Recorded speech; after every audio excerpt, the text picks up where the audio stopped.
Now we're live. Yeah.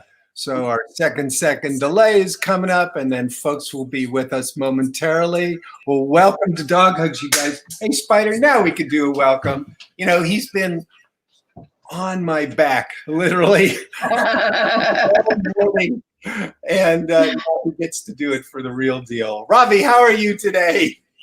You know, I'm doing well. There was snow on my car again this morning, which, Oh my gosh. Is it April snow showers bring something? Yeah, bring May ice plants. No, it probably killed our pea plants that we have going. So I don't know. I did not expect a lot of snow like we had last night. Oh yeah. It is New York, so I really shouldn't expect anything specific for the weather. True that. You guys, we have a really special guest besides Spider on the show with us shortly. Max Chauvin, and he's an amazing visionary on volunteering. To introduce Max, and Spider's going to enjoy seeing his yeah. In fact, Spider is doing his thing. Let's get him busy. You know, yesterday we had Stephanie Strackbein with us, who introduced me the other day to making a busy box. So I fill up this box. Inside each one of these towels is a treat. Now Spider is getting better and better at this, so I am making it harder and harder for him to get out the treat. Hopefully it'll take him longer and longer to get out. Spider is really eager. All right, we now have camera 2, so I'm going to bring that into the stream. Here we go. Getting so high tech. Going high tech. You know, yesterday we had that big snafu with my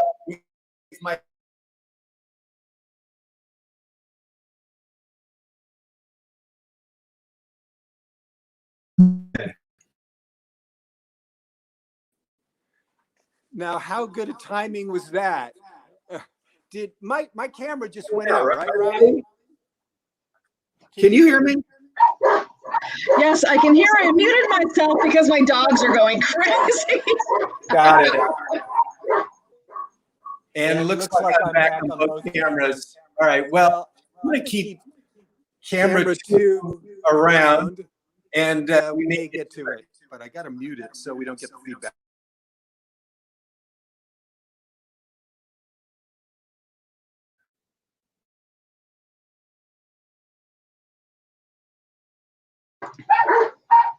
Uh-oh, is Larry frozen or am I frozen? Ah, Larry's back. You know, we're going to add me back.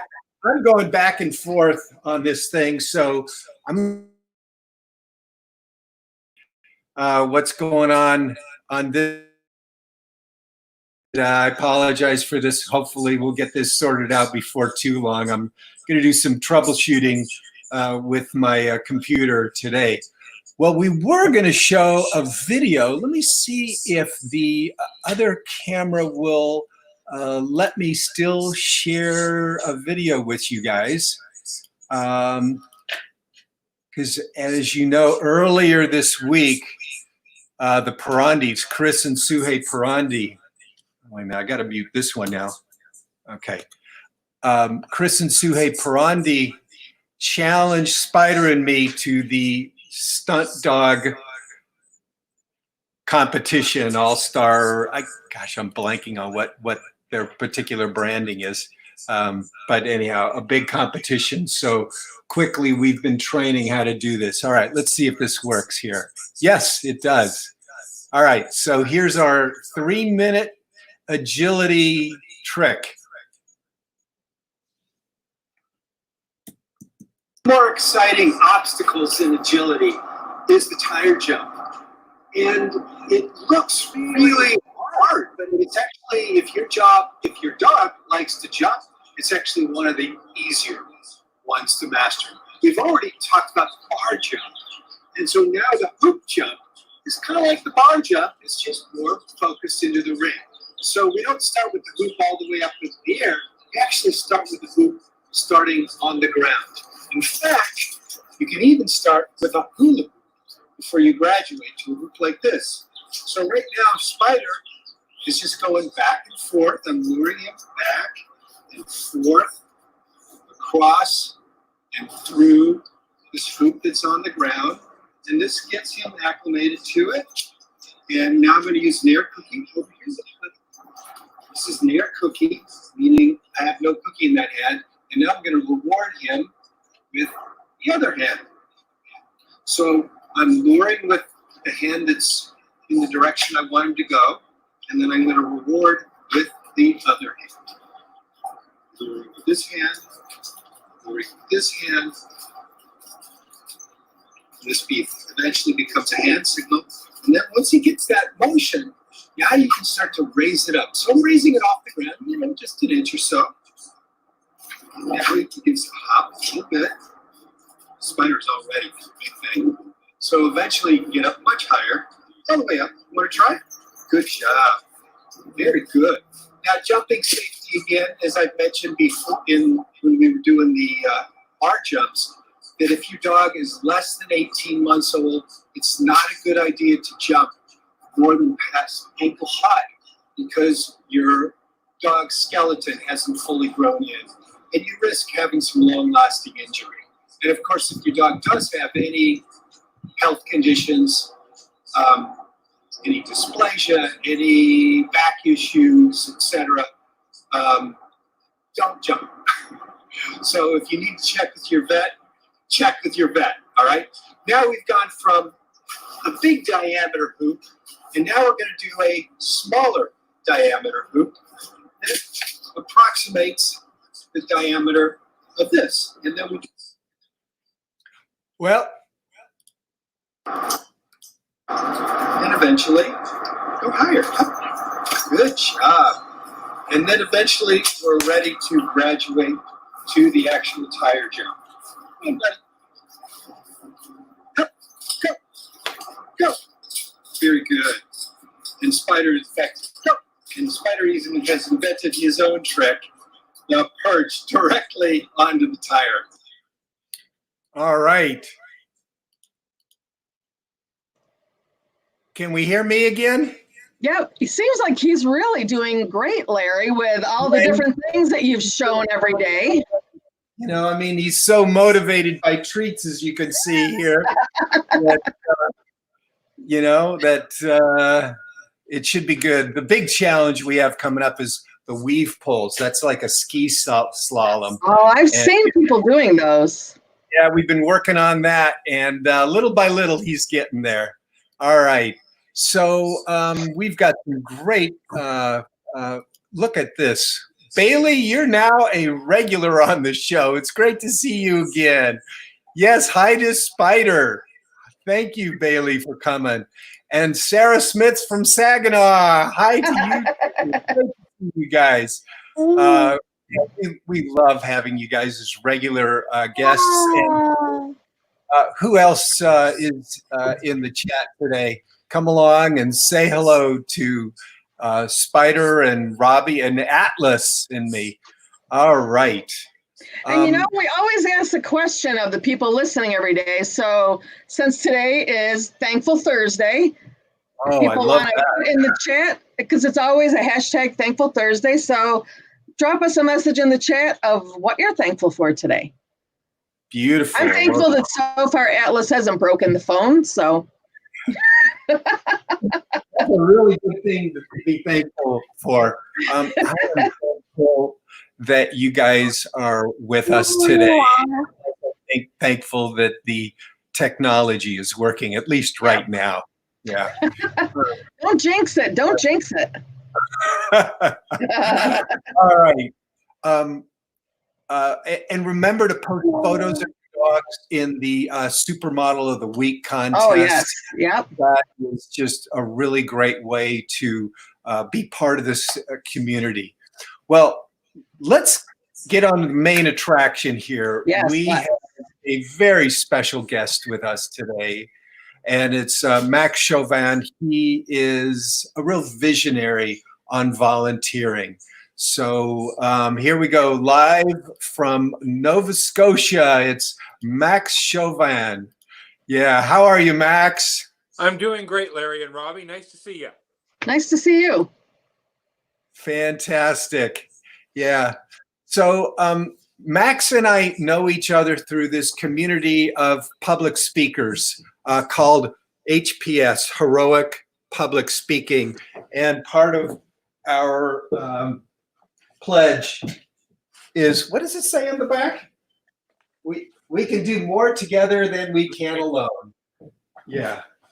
So Max is a fabulous speaker. And who do you got there on your lap there, Max? Well, this is Argus, and he's a Bouvier de Flanders. And a Bouvier de Flanders, Argus. And how many pounds is that little lap dog? Oh, he's about 80 pounds. And he is a big snuggler. A what? Very big snuggler.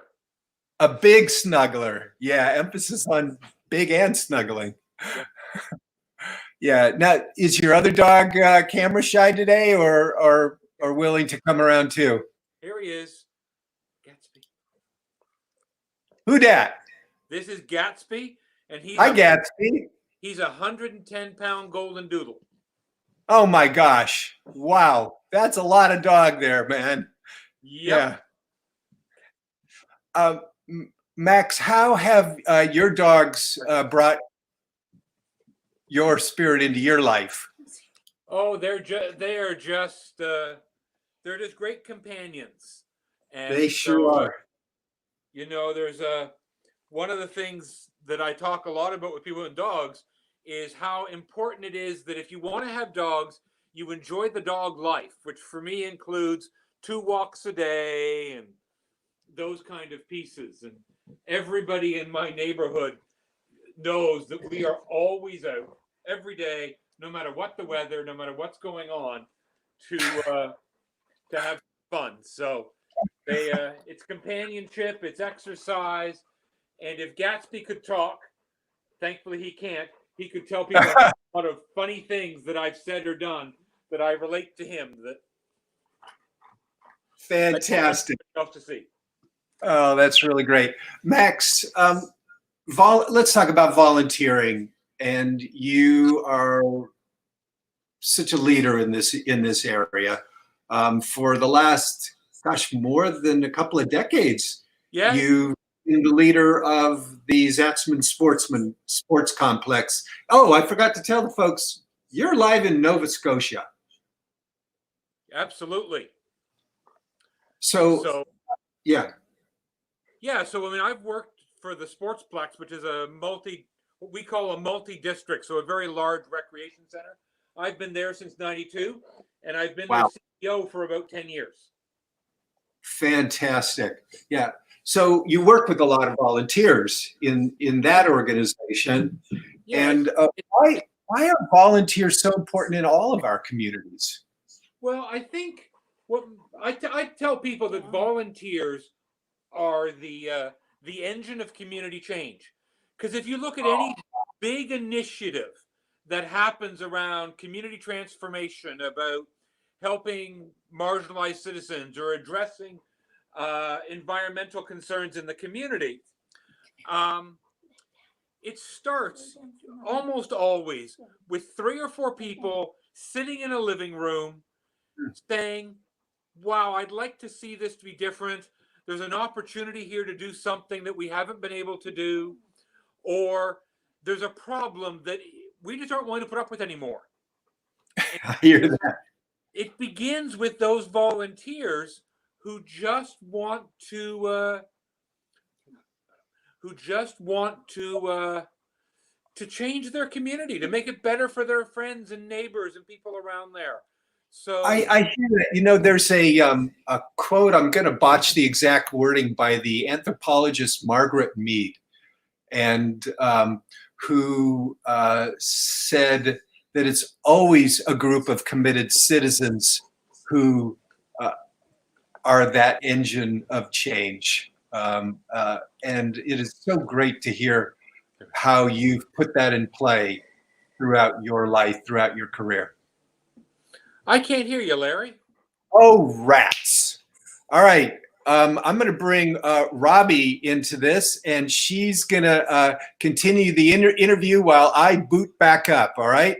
Oh, wait a minute. I think I can go to camera 2 here. Let's see here.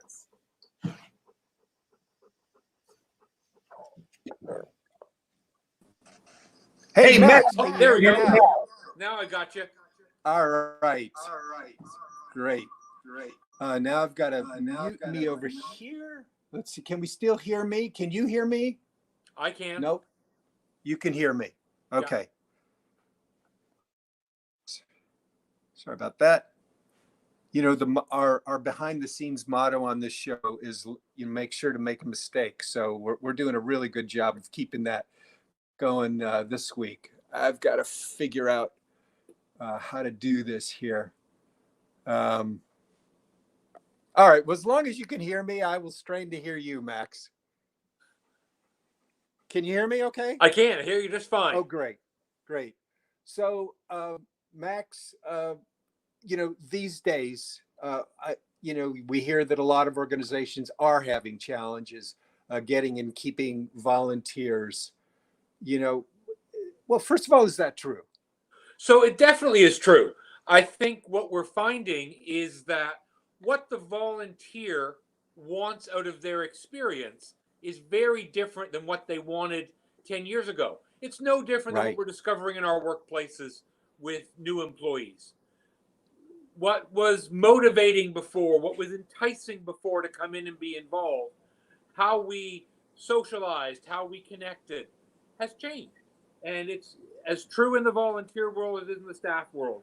And I think a lot of volunteer organizations are struggling with how to connect with that volunteer they want to bring in, how to make them feel they want to be involved, make them feel that that they're excited about being there, that there's good work to be done. And I think that's a big strain. And I think what you're ending up discovering then is that let me move one big head over here. That what we're finding, I think, is that it's hard to get volunteers because they aren't enjoying the experience. It's not structured in a way that they want it. You look at some of the research on volunteers. The old commitment of I'm going to volunteer with this organization for 10 years, 20 years, doesn't exist anymore. I remember organizations where we used to get 5-year, 10-year, 25-year pins as volunteers. That doesn't entice anybody anymore. They don't expect to stay that long. They don't expect to be engaged that long. And so they want different kinds of projects, different kinds of recognition. And I think as an industry, the not-for-profit sector is struggling to adapt to that. And I've lost you again, Larry. Coming back. How about that? There we go. We can hear me now? Yep. Yeah. I could see how they are struggling to adapt. You know, they're probably already so overworked and requiring of volunteers that to now reinvent how they do it is probably sometimes we call it in economics a lagging indicator. Well, very much. And I think there's other things that are playing into it too. There are concerns about liability. Oh, right. What happens? Will I get sued? Right. I think you're going to see what we expect of our volunteer organizations is different than it used to be. A lot of volunteer organizations are picking up what at one point was work run by government. And so volunteer organizations are expected to provide some of those human services pieces. So the work is different. There are fears about liability. And I also think there are more and more organizations out there that are trying to do good things in the community. There are these people who've come together in their living room and are saying, I want my community to be different. And there are not new people. So I think you're also seeing some strain because there's so many opportunities people have. There's so much they can do. If I want to volunteer, and I do, How do I volunteer in my community? I think the first thing you have to do is think about what interests you. What do you care about? I ask people this question: what's the dramatic difference you want to see in your community? Begin with the end in mind. And keep the end in mind, and there's no right or wrong answer. It could be about animals. It could be about historical. It could be about homeless. It could be about people who have cancer. There's no right or wrong answer. What are you interested in? And then I would start as an easy place to start. Call your local United Way, your local American and Canadian Red Cross, any of those sort of organizations, or even just Google what you're interested in your city, and you'll see organizations pop up. And just reach out. Almost every organization that is using volunteers is always open to hearing from somebody else who has passion and interest and wants to get engaged in that kind of work. Yes. And so is Argus. So is Argus. Max, speaking of Argus, he reminds me that, about volunteering in shelter organizations. Is there a shelter or rescue organization that you'd like to give a shout out to? One or more? Always give a shout out to two of them. We have two shelter organizations here called Bide a While is one of them, and Marley's Bide a While. Bide a While. So BIDE-A While, and Marley's Hope. And it's interesting. You mentioned I run a large rec center. Several years ago, we were closing for 18 months for renovations. So on the last day, I got together with our local Camp Bow Wow, where my guys go for daycare, and we hosted a dog swim. So we had 3 1-hour blocks, one for big dogs, one for little dogs, one for some of the extra dogs, a little more nervous. Staffed by the Camp Bow Wow folks. People paid $20. They could bring their dog in for a big swim. We had tennis balls, frisbees, everything in the pool. The dogs had a great time. And if memory serves, we raised about, in total, $3,000 to $4,000 for those two charities. Oh, so that is both wonderful. Close to my heart. What a great story, Max. Well, and I'll tell you, if you're in a community that has a swimming pool, they often do this kind of thing when they drain the pool. And it's a great thing to bring kids to, let them see, have fun. It's a total blast of a day if your community's doing it. You're already planting a seed in my head. Thank you, Max. Hey, Max, on this show, as you know, we love to give gratitude and blessings. And as Robbie said, and I'll bring her back into the stream right now. Robbie, what is today's special day? Today is Thankful Thursday. So people hashtag Thankful Thursday and then share gratitudes or things they're thankful for. You hear Atlas in the background. He sounds like a little crazy person. He's doing great. Max, is there somebody in your life or in the world that you would like to give thanks? I think considering what's going on right now in the world with the COVID pandemic, I think a shout out to all of the folks who are working on the front line and the healthcare workers who go in every day into what is a very difficult and dangerous situation without hesitation.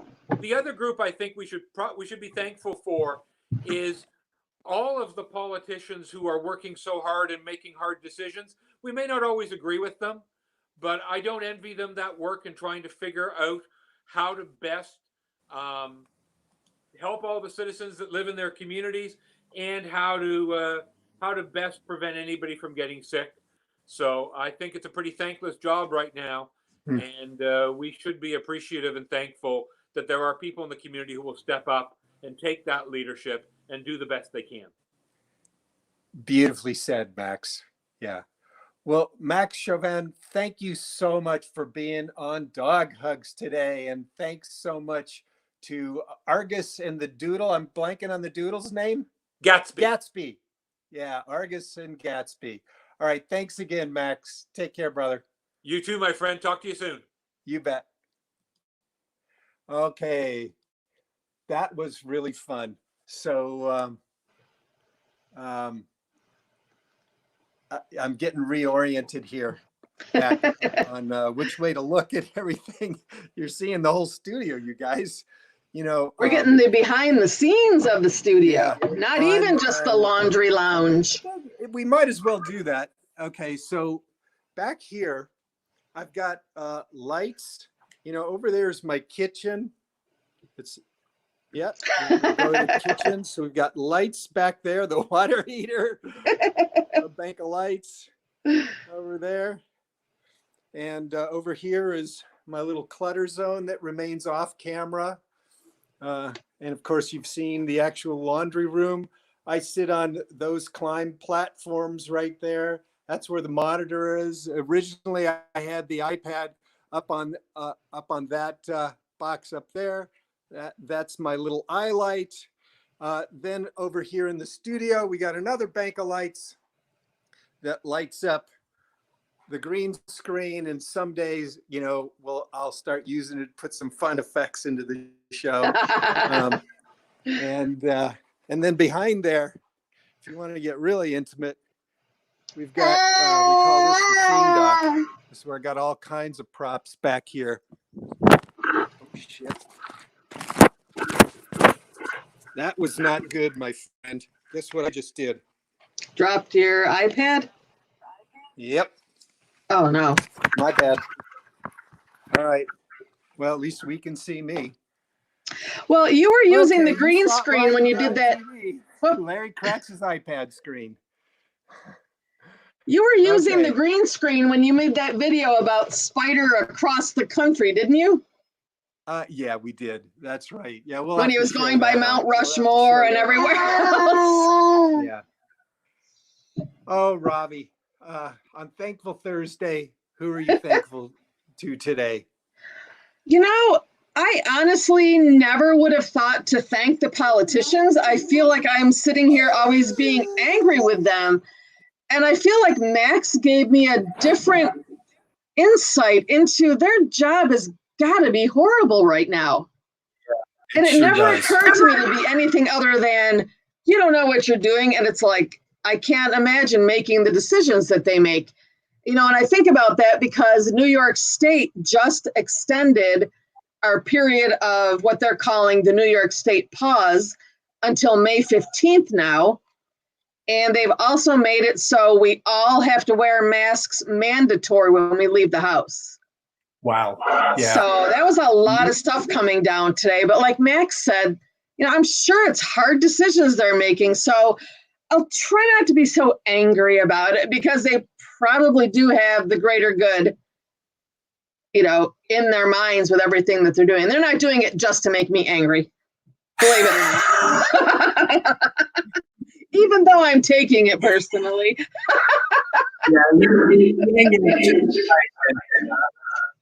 Yeah. That's beautifully said. Today, I am grateful for whoever becomes my next computer repair technician. Oh boy, no. Am I going to come help you guys. On a few items to continue. Is that you or me? It was me. Atlas was pushing a button and making my phone talk. He's doing great. So Larry, who do we have coming up tomorrow on the show? Oh my gosh, tomorrow is Chloe DeVita.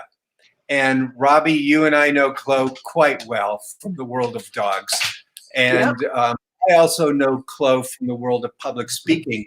She first introduced me to heroic public speaking and used to work with them on staff. And I am just so excited to have her. And I believe she's bringing a Greyhound Twiggy on the show. I thought so, since it's Greyhound Adoption Awareness Month, April is, so. Yeah. We want to thank all of you guys for joining in the show and chaos today. Really, really love doing this show with you. Robbie, have a great rest of the day and evening. You too. Yeah, and I will. And Atlas. All right, we'll see you tomorrow. See you tomorrow. Bye. All right, all of you too.